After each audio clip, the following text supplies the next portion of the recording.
Ça a été dur Noël, ça a été dur le nouvel an. J'ai quand même des choses à vous dire à ce sujet.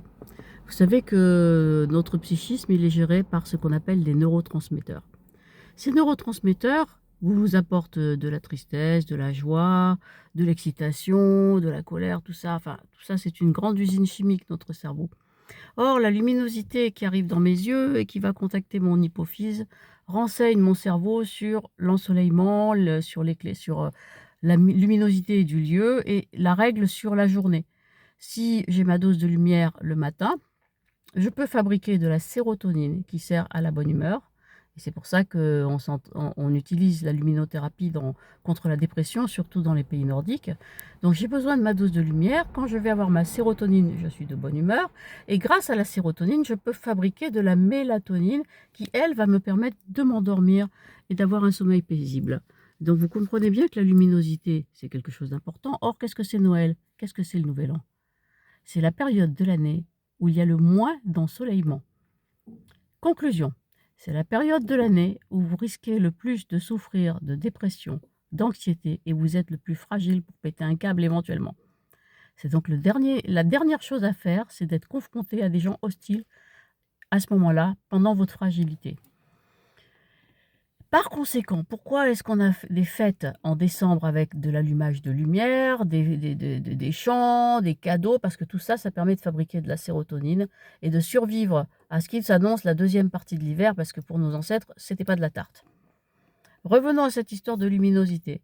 Si vous êtes fragile à ce moment-là, si vous avez des conflits familiaux et qu'on vous en prenez plein la poire, mais que vous y restez parce que c'est la famille, c'est important, s'ils sont pas capables de poser les couteaux à Noël, ils les sortiront jamais. Ils les poseront jamais.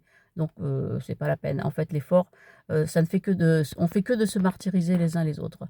Il est possible de venir voir sa famille à d'autres occasions que les enterrements, par exemple. Mais moi, ce que je dis là, maintenant, c'est que compte tenu de cette fragilité particulière à ce moment le plus sombre de toute l'année, nous avons besoin d'être avec des gens qui nous aiment vraiment, avec des vrais amis, avec des personnes chaleureuses. Et le meilleur endroit n'est pas toujours la famille de sang. Si vous l'avez, c'est monstrueux, la chance, parce que c'est pas toujours le cas dans beaucoup de familles à cause des non-dits et de beaucoup de choses transgénérationnelles, peu importe, d'argent, d'héritage, de jalousies diverses, j'en passe.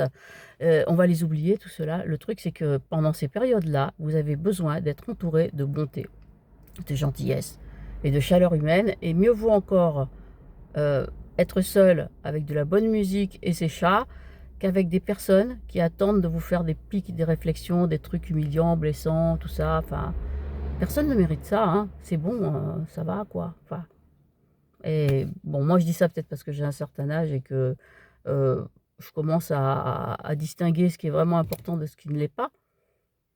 Mais je vous invite à contempler cette fragilité et le but de cette célébration, en fait, de la victoire de la lumière sur les ténèbres, quelle que soit la forme que ça prenne, la fête des Lumières, la fête, la Saint-Sylvestre qui est en fait fêter la forêt et le bois, parce que c'est le bois qui nous chauffe et qui nous amène la lumière, enfin, parce que Sylvestre, ça veut dire de la forêt. Ces fêtes-là, il faut les faire avec des gens qui vont vous faire vous sentir bien. Il faut tout faire pour se sentir bien à ce moment-là. Et normalement, les fêtes, elles sont prévues pour ça, pour se réjouir. Vous êtes bien d'accord que beaucoup de personnes souffrent horriblement. Donc, j'ai fait cette vidéo pour vous qui avez passé un Noël de merde, un Nouvel An de merde, ou qui avez une famille de merde. Et vous n'êtes pas les seuls. Et bon, il n'y a pas de raison de subir ça éternellement, hein. Même un peu. Haut les cœurs à tous!